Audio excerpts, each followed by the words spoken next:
everybody, Floppy Hat Photos back here again for another Idiot's Guide to Marathon Training. And today is Monday the 9th, and my training was calling for an 8-mile easy run at a 12:55 pace, and I decided to go ahead and skip that run. I put off my Saturday run till Sunday, and then I kind of moved it back a little bit, just kind of moving things around. I've been dealing with a ton of excess stress, excess responsibilities that I was not expecting in my life.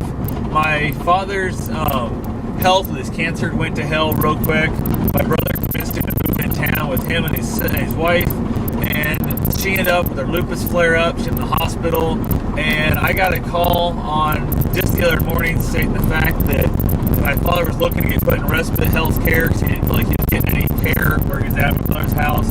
I begged her to give me 24 hours to take care of myself. I ended up basically dropping everything in my life to do that.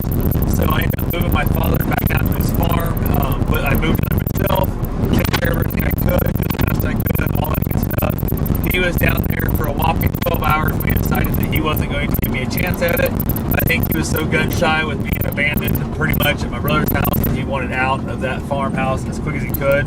So he moved out of there, and we ended up putting him in emergency respite anyway, but only until we could find him a room for assisted living, which we have since found him. We're going to go over there today. So I've been dealing with a lot of the social workers, a lot of the hospice people, a lot of the medical care, all that stuff. My brother and his wife, like I said, were the ones taking care of all that supposedly, and it all got dumped on me really last minute with no information. So I've got a month of catching up to do. I've been the last few days trying to find it all out, the medication they had him on. They'd been lying to the social workers, well, that's the hospice, about his drinking in the past. He's got 50 years plus of alcoholism in his body, and it's going to definitely affect his pain receptacles and how he accepts basically narcotics and that, and the morphine and everything else. So I've since been talking with hospice and getting that changed over so he has a chance of getting on proper medication, which he desperately needs. It's one of those things that his pain pills have been kicking his butt this whole time, and actually they haven't been kicking his butt. They've been actually not doing much for him, and they said mostly it's because of the fact that after 50 years of alcoholism, you need stronger pills and different types of medication. So I'm now working all that stuff. I'm just absolutely exhausted. I've got about, I'd say maybe 3 hours of sleep in the last 4 nights, maybe 4 hours of sleep. I did have a little bit of a nap the other day, so I've just decided I'm going to treat this as if I'm ill or sick, and I'm not going to get a good run in anyway. I'm afraid I'm going to screw my form up and do damage. I'm just going to skip this day, and I'm going to try and take care of as much of him as I can. And as I feel that's much more important than a day of training.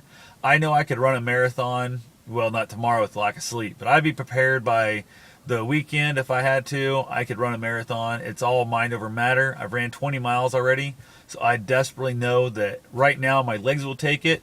It's my mind that's going to stop me. So running tonight is not going to help me at all with my mind. The one thing I'm going to do is get my run streak in. I'm going to keep it going.